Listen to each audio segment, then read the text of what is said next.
Gracias por escuchar los podcasts de Radio Nacional. Acceda a todos los programas en rtv.es/a la carta. Espacio en Blanco, en Radio Nacional de España, con Miguel Blanco. 3 y 6, 2 y 6 en las Islas Canarias, segunda hora del Espacio en Blanco, con todavía un montón de temas preparados para tratar de buscar respuestas. 900-137-137 nuestro teléfono, y saludos a todos los que estéis conectados en la radio online, ahora en directo y descargándonos en el podcast. Nuestra invitada, Ana María Vázquez Jois, ¿Ois o Jois? Pues como quieras, porque Jois. no sabemos si es inglés, holandés o francés, con lo cual, lo que digas, Vale. como tal de que no digas hoyos. Ana María Vázquez Jois. Pregunta un oyente que bien dice, saludos desde Osorna, en la Patagonia chilena, y que si nos cuenta la historia esa, repetir la historia de una pieza que encontraste en un museo, una pieza de escultura muy antigua y que han ocultado, quizá en Cádiz. No, escultura no.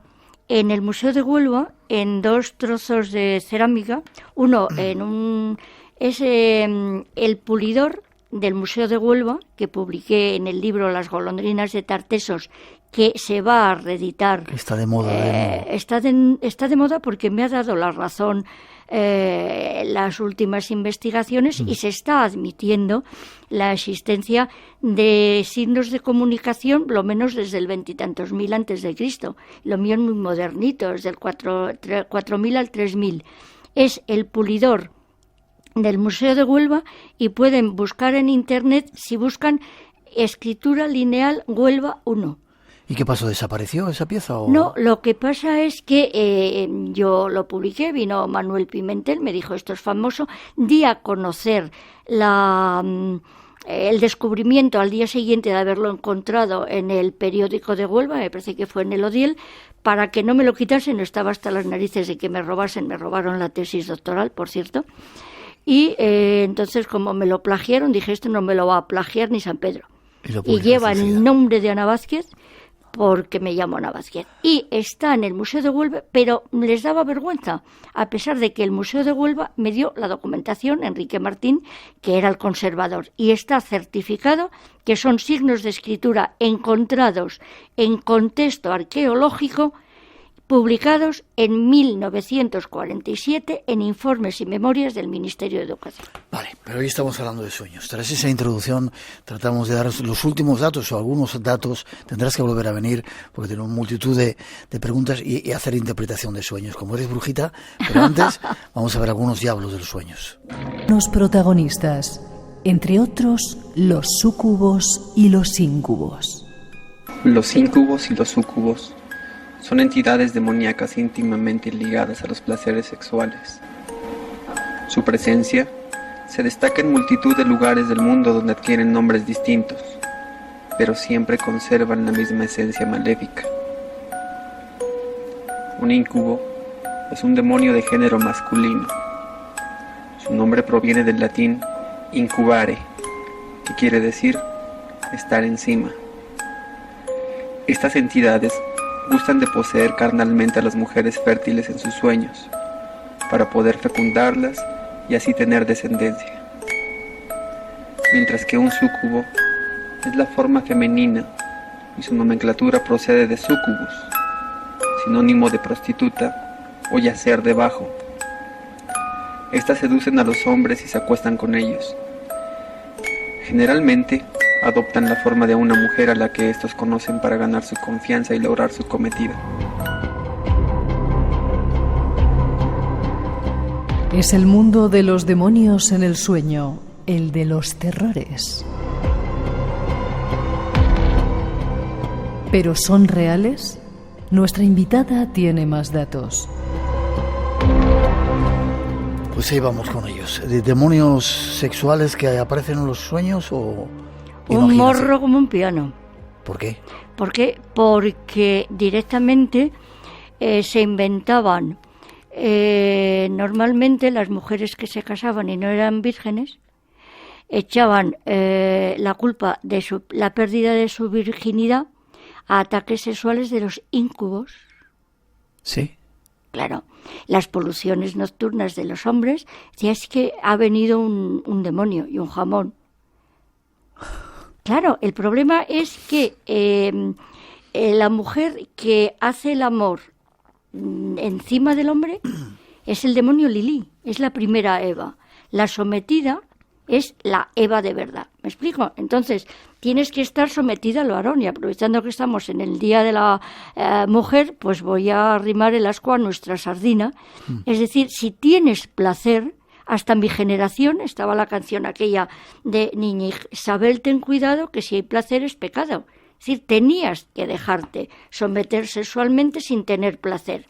La mujer que tiene placer es una prostituta, lo ha dicho la presentación. Ya, y entonces por eso se inventaron los súcubos y los incubos, para justificar ¿A quién todo le esto. echas? Mira, hay un libro precioso que os recomiendo que se llama Las Madres Vírgenes y los Embarazos Milagrosos, de Pierre de Saint-Yves. Está publicado en Acal hace muchos años, pero se ha vuelto a reeditar, y es delicioso porque habla de madres vírgenes por todos los lados. Es decir, la Virgen María, Madre del Señor, que me perdonen los cristianos, pero Cuidado. justifica un embarazo, no justificó nada. Pasa con Rea Silvia, que se queda embarazada del dios Marte. Es decir, las madres que echan la culpa a las aguas del río. Sales embarazada, el padre te va a castigar, que la niña, pero ¿cómo te has embarazado? No, es que el dios río me estaba bañando y vino un ángel, vino una paloma, vino el dios, vino Marte y un jamón. Es decir, existe desde Krishna, es decir, es una figura de la mujer embarazada que echa la culpa a... se queda embarazada por varón, obviamente. No me voy a meter con los milagros y que me disculpen los cristianos, que no estoy dudando para nada de ninguna religión, pero estoy repitiendo, en otras religiones, cómo se echa la culpa a demonios del sueño para justificar esas poluciones nocturnas o la pérdida de la virginidad por culpa de las mujeres. Y tenéis un personaje maravilloso que es Lilí, que fue expulsada del paraíso. La primera mujer de Adán. Claro, porque quería hacer el amor encima de Adán, es decir, tener placer. Y me la expulsan del paraíso, me inventan la figura de Eva, que no es una costilla, sino que es la diosa de la fertilidad, y me la someten al varón. Y ya está bien de tomarnos el pelo, señoras.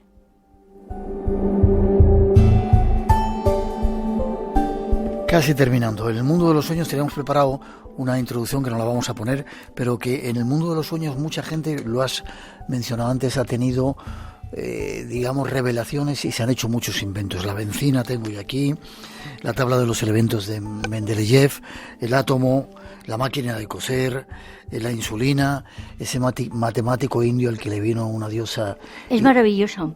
Cuéntanoslo y casi nos vamos con ello. Tenemos un matemático indio, se llama Ramanujan, que tenía muy poca cultura, no sabía de matemáticas, pero consiguió ser nombrado miembro del Trinity College inglés. Es el primer indio y atribuye esos conocimientos matemáticos a una diosa que era la diosa familiar, que se lo dictaba en sueños. Igual que 2000 y pico años antes de Cristo, el rey Gudea de Lagash recibió el conocimiento en sueños del primer mapa, precisamente de una diosa arquitecta en sueños. La escultura está en el Museo del Louvre y está Gudea con el mapa delante, con proporciones, algo inexplicable en el 2000 y pico antes de Cristo. Yeah. Y al igual que eso, la insulina y un montón de avances que de repente venían en sueños. No, lo que pasa es que se supone, lo de las diosas no tiene explicación, pero que los científicos estaban tratando de resolver un problema y al dejar descansar el cerebro por la noche, aclararon ideas y vieron. ¿Qué es lo que vieron? Pues el átomo lo vieron dar como vueltas, la estructura del benceno, es decir, que encontraron la solución en el mundo de los sueños, soñando, cuando el cerebro teóricamente estaba descansando, pero ya hemos dicho que prácticamente estaba trabajando a una velocidad que se ha descubierto modernamente.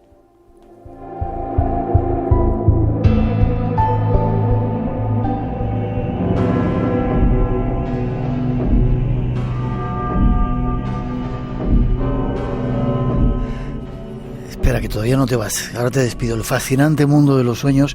Qué bueno sería, Ana María, que lo pudiéramos controlar, ¿verdad? Poder saber algo más de ello, utilizar esos viajes que se pueden hacer a otros sitios, pasar el tiempo, el espacio, el recibir mensajes de cosas que nos pueden ocurrir. Qué bonito sería, ¿verdad? A mí me encantaría, y ya sabéis que cuando yo hablo de que se hace adivinación, y os lo he contado muchas veces, directamente estás trascendiendo el tiempo, que es lo que os he contado que tengo recogido en las modernas investigaciones. Es decir, el tiempo no existe. ¿Qué es el tiempo? No se sabe.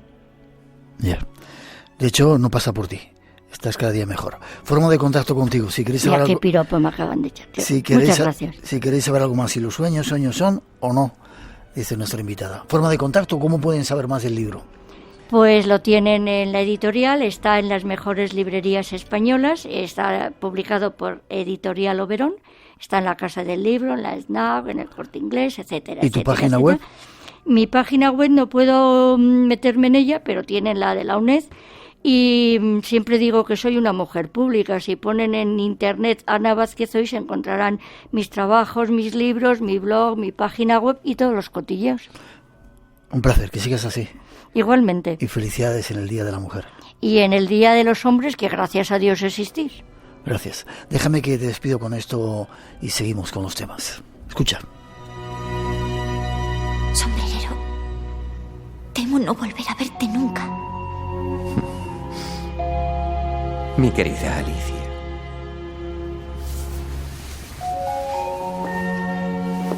En los jardines de la memoria. En el Palacio de los Sueños. Allí es donde tú y yo nos veremos. Pero un sueño no es la realidad.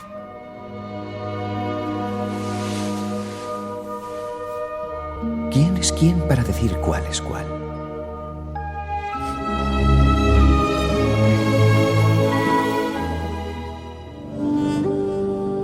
Atrévete a emprender un viaje hacia lo desconocido con Espacio en Blanco, en Radio Nacional de España, con Miguel Blanco. Un saludo para Espacio en Blanco desde las Caldeiras de las Azores.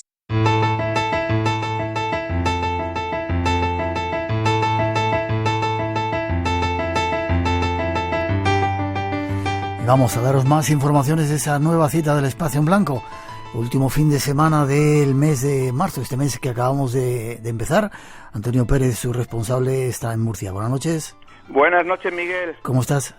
Pues muy bien, ultimando los últimos detalles para que todo esté perfecto en la fecha acordada para el Congreso. Perfecto. Fechas. Último fin de semana de Murcia.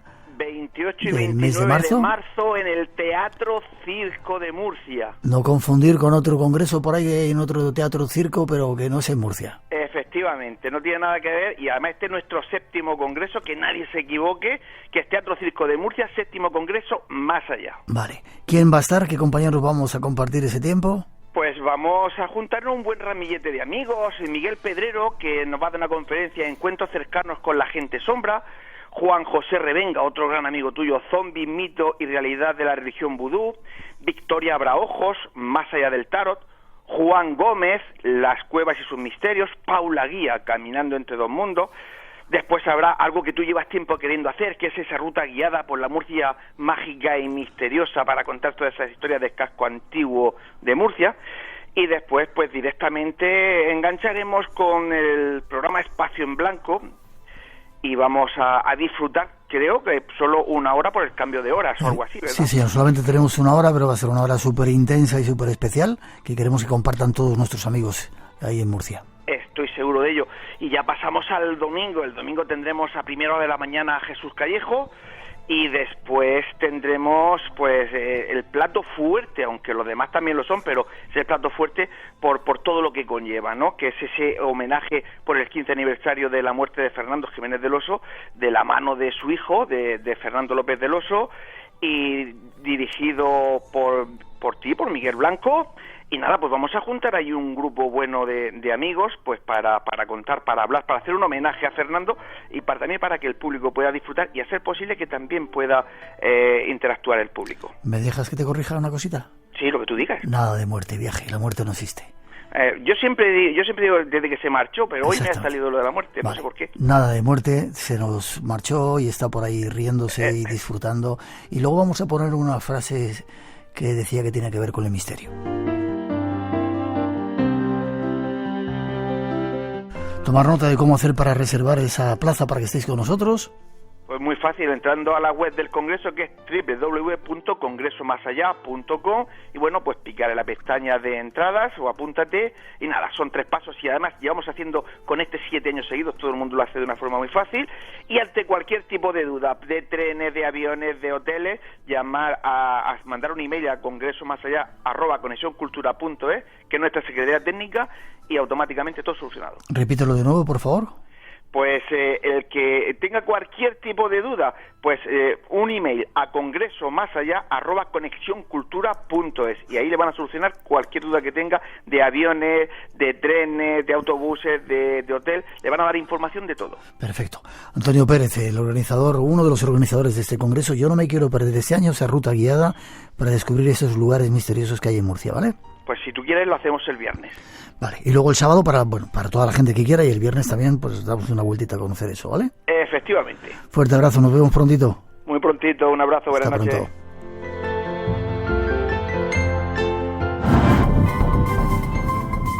Enigmas sin descifrar. Realidades que escapan al mundo de la lógica.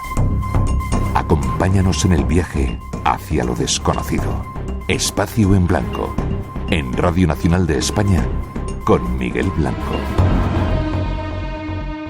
Un saludo desde Chile para la gran familia de Espacio en Blanco de Zarela.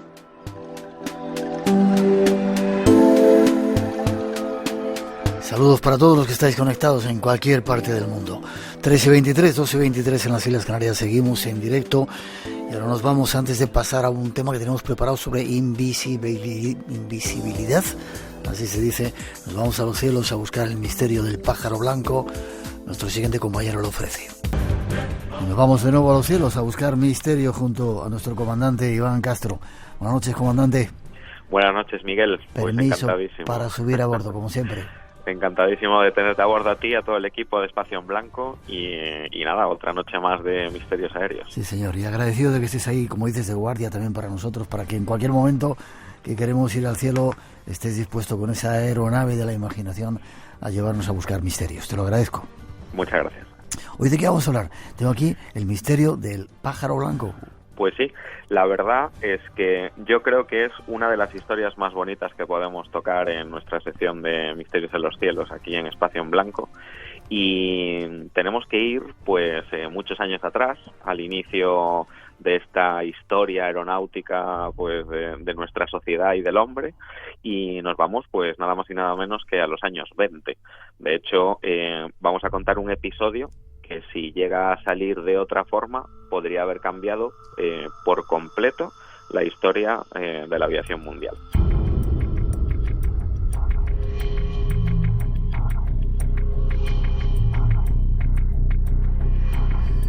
...20 de mayo de 1927... parece que alguien escribió su nombre en la historia, ¿no? Uh-huh.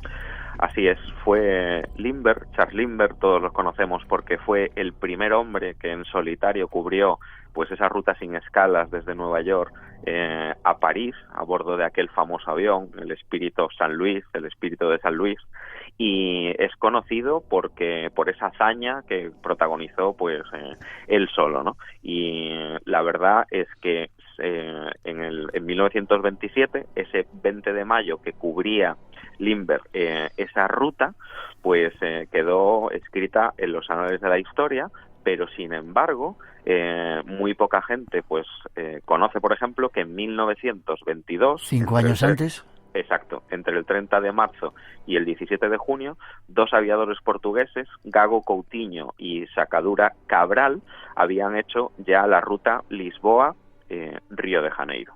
Sin embargo, no se habla mucho de ellos. No se hablaba mucho de ellos, y además fue una gesta muy importante porque fue la primera travesía aérea del Atlántico Sur, y además fue la primera travesía aérea en la que se usó o utilizó la navegación astronómica. También hay españoles por ahí que anduvieron volando por los cielos, ¿verdad? Con el Plus Ultra. Por supuesto, el famoso avión español Plus Ultra, que 4 años más tarde, en 1996, pues Ramón Franco, que era el piloto, el hermano de Francisco Franco, pues en un vuelo con escalas entre Palos de la Frontera y Buenos Aires, llegaba a Argentina el 10 de febrero y cumplía nada más y nada menos que otra gesta, que por cierto, este año se cumplen 94 años de ese hito, 59 horas y media de vuelo en 7 etapas, desde Palos de la Frontera hasta Buenos Aires.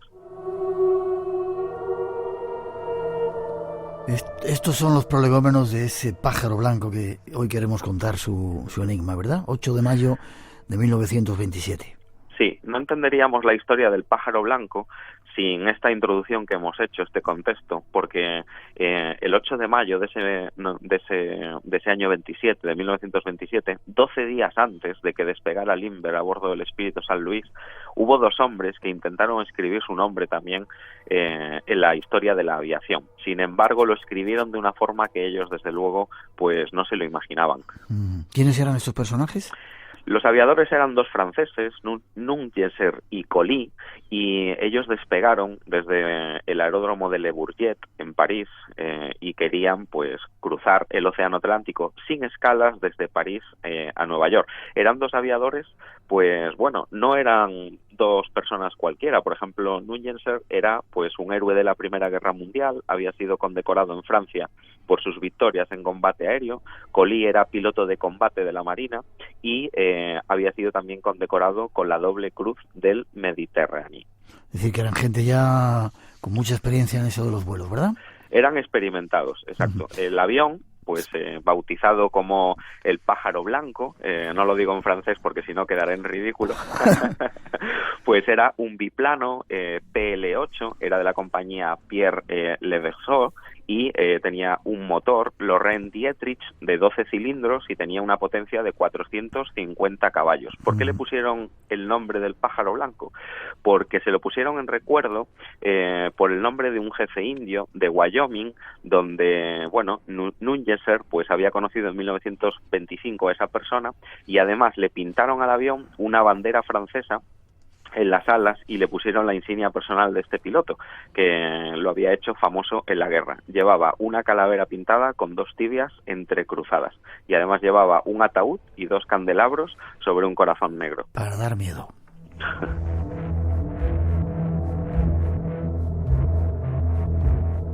Despegaron de París en ese hidroavión, el pájaro blanco, ¿y qué ocurrió?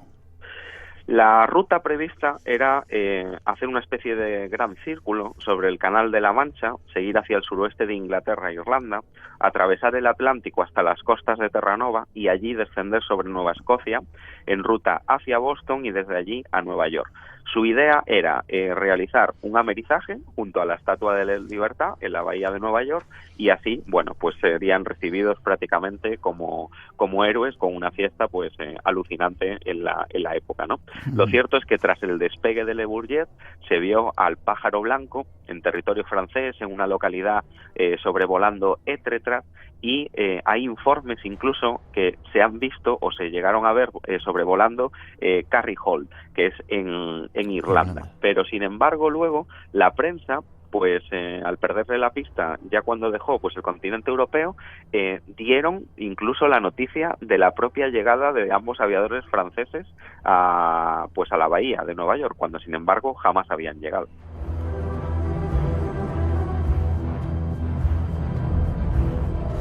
¿Y qué ocurrió?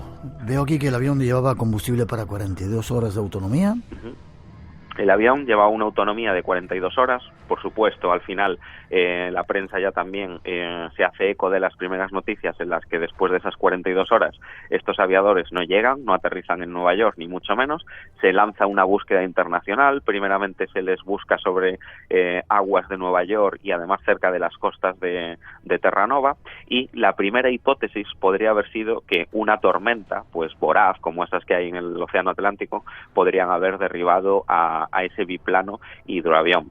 Es curioso curioso también que, sin embargo, hay otras hipótesis que dicen que el avión podría haber alcanzado las costas de Terranova y, en concreto, el territorio de Maine, en Estados Unidos, porque hay varios testigos que afirman haber oído aquel ruido de aquel avión. Uh-huh. Luego llega una serie norteamericana, Misterios en Resolver, que saca de nuevo a la luz este misterio que estaba un poquito oculto ya o acallado, ¿no? Pues sí, en el año 89 había una serie de la NBC que se llama Misterios sin resolver, era la televisión americana y concluye, después de una serie de investigaciones, que habían muerto ambos aviadores al estrellarse ese biplano hidroavión en los bosques de Maine, en Estados Unidos. De hecho, se llegaron a encontrar algunos restos de lo que parecía ser, una aeronave y todo el mundo daba por hecho que podrían ser los restos del pájaro blanco. Sin embargo, nunca se encontró ningún rastro de ninguno de los dos aviadores, no hay una prueba definitiva de que fuera el pájaro blanco lo que se hubiera encontrado, y incluso en el año 1930 se creyó que se habría encontrado el motor del avión, pero sin embargo nunca se llegó a confirmar que esas piezas también fueran del pájaro blanco. ¿Y qué ocurrió entonces?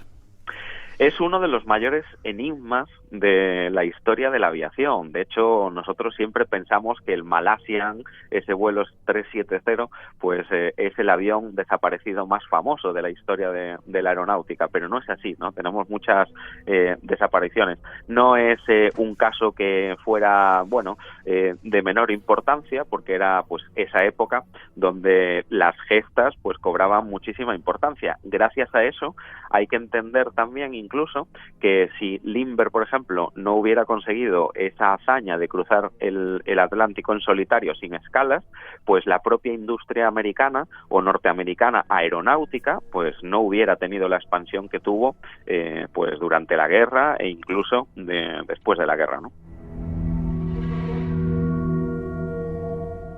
Incluso, casi terminando de esa extraña historia, había premios para aquellos que consiguieran hacer este primer recorrido.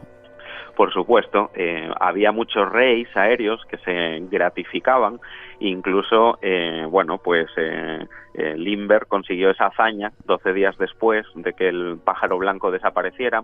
Se le premió con $25,000 de la época, era el premio de Orteig.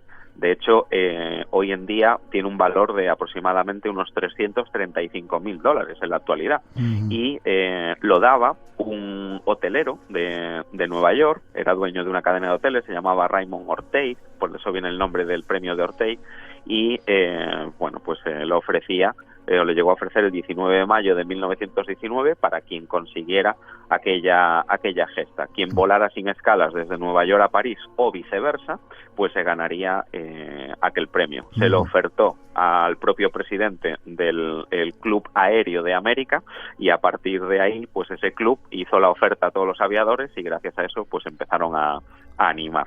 Pero el pájaro blanco no lo ganó. ¿Estuvo volando por encima del Triángulo de las Bermudas? No, iba mucho más al norte, ¿verdad? No, iba muchísimo más al norte. De hecho, las costas de Terranova, es un clima extremadamente frío. Hay que darse cuenta que aquellos pájaros, nunca mejor dicho, metálicos, tan rudimentarios, eran muy sensibles a cualquier tormenta y a cualquier frente frío. Y si hay testigos que escucharon el avión en América, es difícil poder saber que estaban escuchando al pájaro blanco. Podía haber sido cualquier otro tipo de avión que estuviera por la zona y realmente esos restos que se encontraron en Estados Unidos jamás se llegaron a relacionar con el pájaro blanco.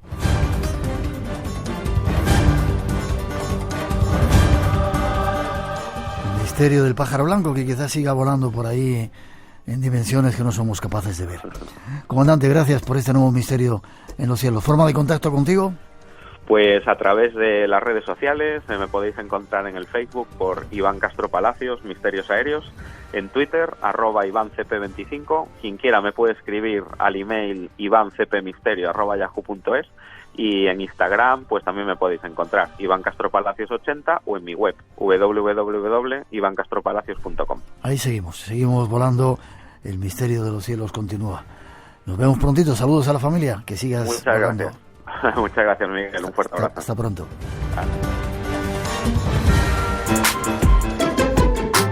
Radio Nacional de España se mueve contigo. El futuro está aquí, el futuro es hoy y lo estamos construyendo hombres y mujeres. Por primera vez estamos todos. Rosa Montero, periodista. 8 de marzo, Día Internacional de la Mujer. La fuerza eres tú.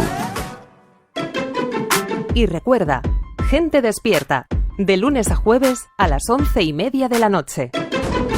Radio Nacional de España. Espacio en Blanco. Tu cita con lo desconocido. En Radio Nacional de España, el misterio continúa.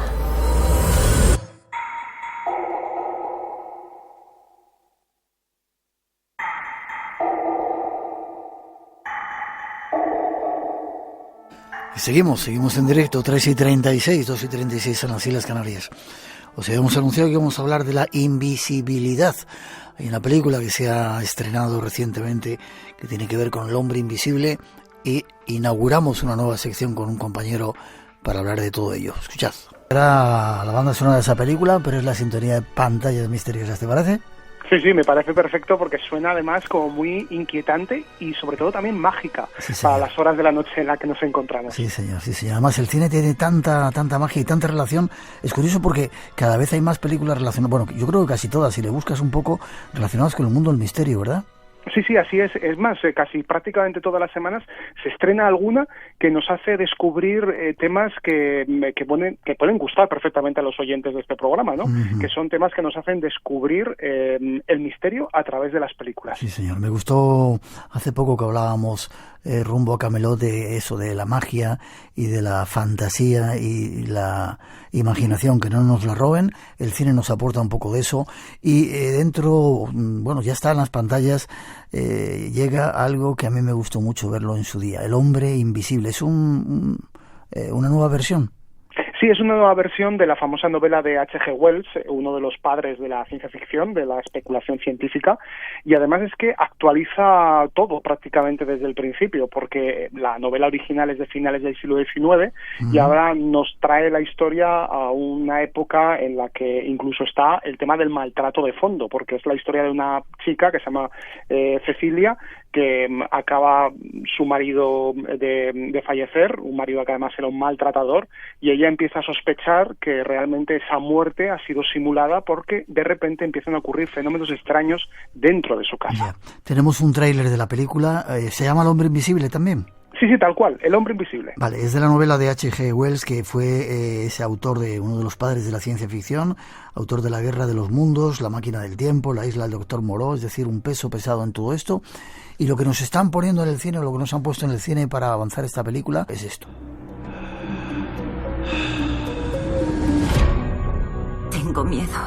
Ya no tienes por qué tenerle miedo. Era un sociópata.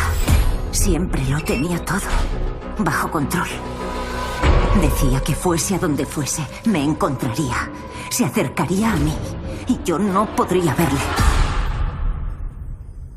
¿Estás bien? Hay alguien sentado en ese sillón.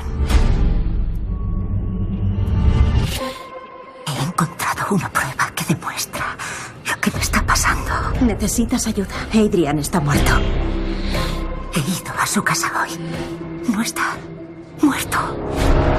Tengo un montón de cenizas en una caja que afirman lo contrario. Ha descubierto la forma de hacerse invisible. La única genialidad mayor que inventar algo que le haga invisible es idear la manera de torturarte, incluso estando muerto. El verdadero talento de Adrian. ¿Te imaginas, Francisco Javier, la posibilidad de hacerse invisible? Sí. Además, yo creo que uno de los grandes anhelos del ser humano, ¿no? El poder lograr hacernos invisibles para que no nos vean, sobre todo para cometer cualquier tipo de acto no legal, ¿no? Como es este caso, ¿no? De esta película. Y bueno, en la novela original era porque el protagonista al final entra en una rueda de locura que empieza a provocar robos en un pueblo de Sussex, en Inglaterra, que algunos de los lugareños creen que realmente se deben a reales espíritus que han vuelto al pueblo para atormentar a los habitantes. ¿Qué me dices, Sí, tal cual. Además, cuando el protagonista Griffin, que es el protagonista de la novela, llega a la posada de este pueblo, llega evidentemente con esa iconografía propia de esa novela, que es la gabardina ancha, el sombrero grande, las vendas en la cara, esas gafas oscuras enormes. Él está totalmente tapado porque, claro, debajo no se ve, es totalmente invisible. Y claro, alquila una habitación, y al alquilar la habitación empiezan todos los del lugar a provocar rumores de que allí ocurren cosas que son extrañas, que están además un poco relacionadas con aquello a lo que ellos llaman espíritus que han leído en la prensa, porque además H.G. Wells lo que hace es recoger todo lo que es la tradición espírita de finales del siglo XIX y lo plasma desde el punto de vista científico en una novela inigualable como es esta del Hombre Invisible.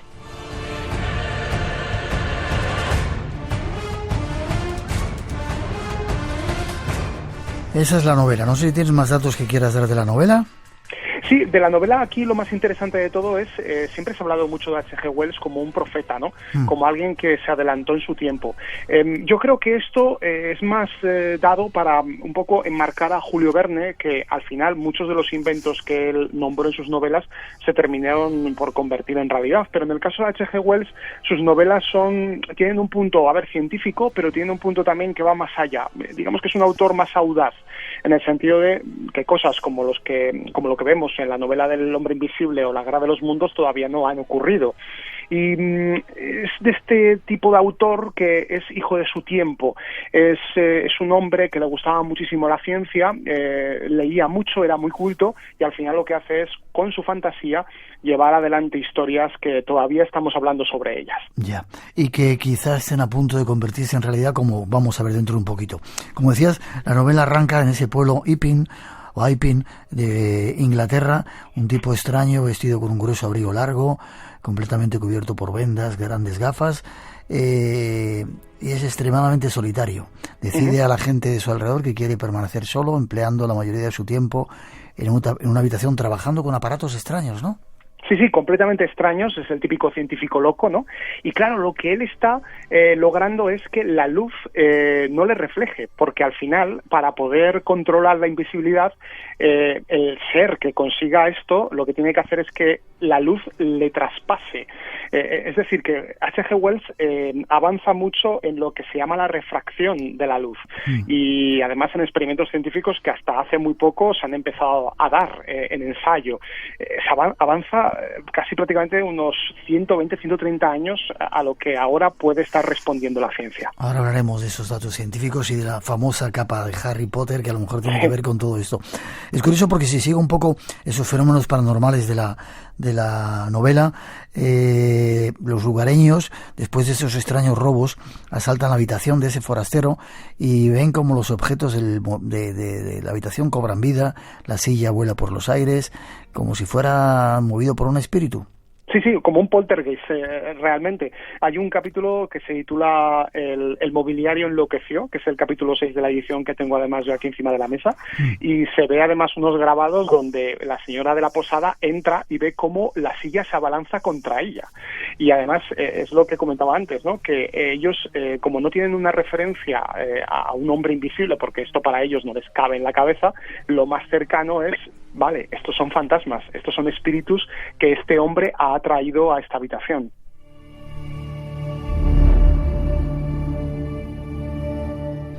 El Hombre Invisible, una película que ya está por ahí funcionando. ¿Quién la dirige? La dirige un director que se llama Leigh Whannell, que además hizo hace unos años una película bastante interesante que se llama Upload. Es un director que está muy vinculado al mundo de la ciencia ficción.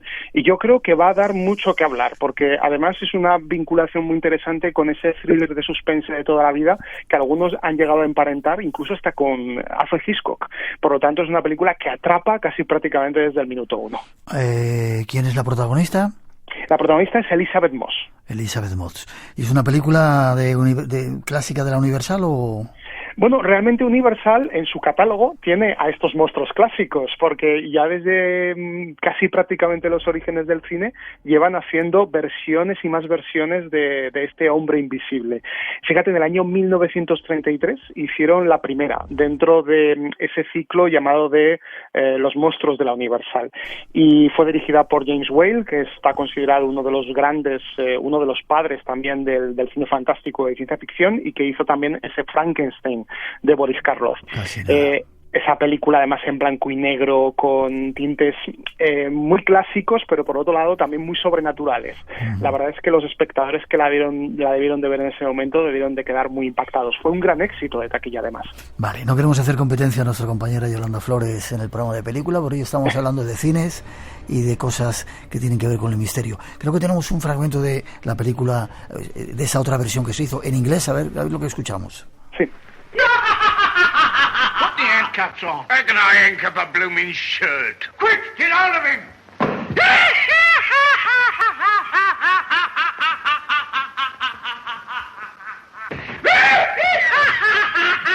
Por lo menos Risueño era el hombre invisible, ¿no? Desde luego es sobrenatural, es muy sobrenatural esa carcajada. Y era un fragmento de esa película, 1933 me decías. Eso es del año 33, una película en blanco y negro de las que hay que ver obligatoriamente. Vale. Volvemos a la novela, volvemos a los autores. Decías que algunos otros autores han hablado, Julio Verne, por ejemplo, han hablado de este tipo de cosas, de la posibilidad de hacerse invisible, ¿no? E incluso un autor ruso, tengo por aquí, Yakov Perelman.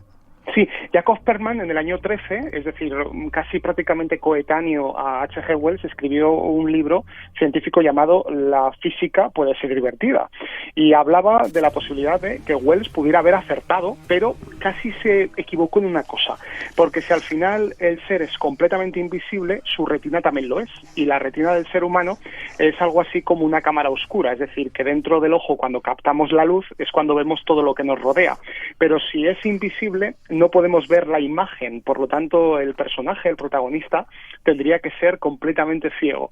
Pero sí que es verdad que H.G. Wells habla de un pequeño matiz dentro de su personaje que dice que parte de su retina se puede llegar a ver si uno observa el ambiente, es decir, que al final podemos llegar a atrapar al hombre invisible porque hay una parte de sus ojos que sí que se ven en ese lugar, en ese espacio que creemos que no hay nadie en él, claro. Ya. Julio Verne también escribió algunas cosas, ¿no? Acerca sí, también. Acerca de prácticas alquímicas para lograr la invisibilidad. Mira, hay una novela que nadie prácticamente conoce, es una novela muy desconocida, se titula El secreto de Wilhelm Storitz, es una novela posterior a la muerte de Julio Verne, que fue rescatada por su hijo, Michel Verne, de unos legajos, de unos documentos que tenía su padre en la mesa de escritorio, y es curioso porque esta novela habla también de un hombre invisible que también provoca todo tipo de problemas, en este caso en un pueblo en Hungría. La novela ya no es tanto de robos, sino que se entremezcla con una historia romántica de por medio. Pero lo más interesante es que Julio Verne no lo nombra como un científico, hayas acertado plenamente cuando lo has descrito. Habla como si fuera un alquimista, es decir, alguien capaz de doblegar la física a través de estos elementos fantásticos que parten desde la Edad Media.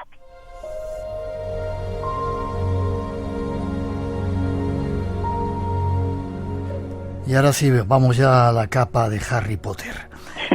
Parece que la ciencia está haciendo cosas que tienen ya muy avanzado con todo eso. Déjame que escuchemos un pequeño fragmento que nos has pasado que habla de esa posibilidad y de algo que se está haciendo ya realidad. Una de las teorías más complejas consiste en igualar el índice de reflexión de un cuerpo con el del medio que lo rodea, como en el caso de estas pelotas transparentes que al sumergirse en el agua desaparecen por completo. Otra, más sencilla de lograr, consiste en cubrir un objeto con un material especialmente diseñado para que la luz se doble a su alrededor y por ende no pueda ser percibido por el ojo humano. Para demostrar su teoría, el profesor Ulf Leonard recubrió un muñeco con uno de estos materiales. Así se puede ver cómo la luz pasa a través del objeto como si éste no estuviese presente. Increíble ya. Y hay una empresa, creo que canadiense, que ya está haciendo cosas que escapan a la imaginación, ¿eh? Sí, totalmente. Esto ya es prácticamente como si fuera una novela ya de H.G. Wells, pero en realidad. Esta noticia salió en noviembre del año pasado y se decía que efectivamente se ha descubierto ya la capa de invisibilidad de Harry Potter. Lo que pasa es que ese titular es muy llamativo, pero debajo, si uno lee el texto, entonces descubre que una empresa canadiense llamada Hypersteels Biotechnology ha creado un tejido que es capaz de hacer esa refracción de la luz para que todo lo que haya detrás de ese tejido aparezca invisible. Pero sí que es verdad que no es una invisibilidad perfecta, sino que al final, si uno se acerca, efectivamente ve el cuadrado del tejido, es decir, no es invisible perpetuamente. Pero esto sí que es muy bueno de cara un poco a la industria armamentística, porque con este tejido pueden ocultar desde tanques, soldados, todo tipo de materiales, y a lo mejor pues en las próximas guerras, en los próximos conflictos bélicos, pues se podría volver a utilizar. Y hay una película que se llama Misión Imposible 4 donde se muestra, además hay una escena donde se muestra esto colocado en un pasillo donde unos personajes entran a un lugar a robar datos y no son descubiertos gracias a esta plataforma, a esta capa de invisibilidad. ¿Te imaginas? Increíble. Que se pueda conseguir, ¿verdad? Y si el cine lo está avanzando ya, que de vez en cuando va por delante de la realidad, e incluso por delante, o bueno, unos pasitos detrás de la escritura, es porque ya se está haciendo algo por ahí. Déjame que ponga la musiquita y te despido.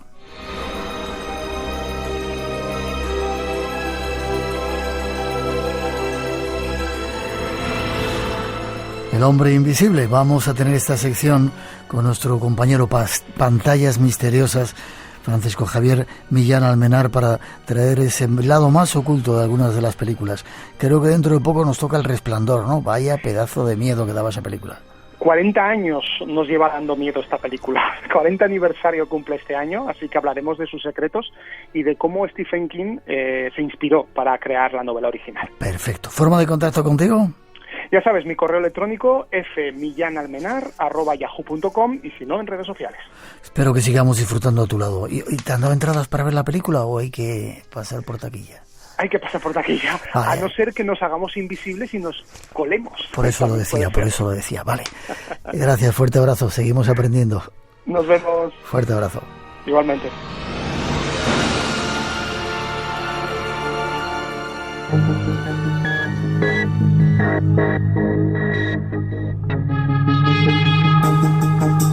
¿Te gustaría ser invisible? Bueno, algunos días no estaría mal, ¿no? No estaría mal. Rosa, buenas noches. Hola, buenas noches. Mucha gente preguntando que si Ana María era capaz de interpretar los sueños, ¿verdad? Sí, hemos tenido muchísimas llamadas hoy, la verdad, pero la mayoría de ellas, sobre todo interesados en contarnos sus sueños para que Ana María nos los interprete. Lo que pasa es que, bueno, Ana María pues es historiadora, es investigadora, divulgadora, pero claro, ella no está especializada en la interpretación de los sueños. Vale, buscaremos, si acaso, a ver si podemos conseguir a alguien que nos dé algún dato de eso que tanto interesa. Incluso nos han dado alguna pista para buscar alguna oyente, ¿no?, que ha investigado mucho en estos temas de la interpretación de los sueños. Ella dice que ella se programa para soñar el problema que tiene en ese momento en su vida y encontrar dentro del sueño, claro, la solución a ese problema, y que lo consigue y que lo lleva practicando muchos años. Qué curioso mundo de los sueños. Nos vamos a Murcia, teníamos a Antonio. Sí, nos vamos a Murcia. Que nos decía que nos íbamos. Estaremos allí el sábado, el 28 de este mes. Nos quedan apenas 3 semanitas para estar allí. Y no bueno, un poquito menos, 2 semanas. Y no confundir con otro congreso que se hace el mismo día. En Cartagena. En un sitio, el mismo teatro. El nuestro es el de Murcia. Nosotros estaremos en Murcia, ciudad, haciendo el programa de 1 hora de duración, porque nos coincide el cambio horario en el Teatro Circo, y allí coincidiremos con compañeros y viejos amigos como Jesús Callejo, Miguel Pedrero, Juan José Revenga. Y vamos a ir detrás del legado del oso, un homenaje a ese maestro que nos metió a todos en este mundo. Tenemos que hablar de los podcasts también. Sí, esta semana está muy cortito. Han dicho nuestros compañeros que ha habido un problema, una incidencia en el podcast. No hagáis caso, no era pequeñito, seguimos estando al 100% de descargas, porque en otras muchas plataformas estamos hasta arriba, y también en la nuestra, aunque se vea cortito, ¿no? Sí, muy importante decir a todos los oyentes que escuchen el programa a través del podcast de Radio Televisión Española, que tienen que meterse en la página web www.rtv.es y buscar nuestro programa a la carta. Allí pinchan y escuchan online o bien descargado el programa Espacio en Blanco. Que nos escuchan en multitud de lugares, 100 y pico países según Ramón Álvarez. Los ganadores, si nos vamos... Tenemos a 5, a Manuel March de Barcelona, Ana Grajal, amiga de Facebook, Ángel Oliver, que es de Jaén pero nos ha llamado desde el camión en ruta y va hacia Holanda, a Agustina Sanz de Alicante y a Silvia Jiménez de Granada. Ya sabéis que tenéis que escribirnos vuestra dirección postal a un correo electrónico aquí a espacioenblanco@rtve.es. Enhorabuena a todos y gracias a toda la gente que participa en el concurso. Feliz semana. Igualmente. Y felicidades. Nos vemos prontito. Gracias. Hasta la semana que viene.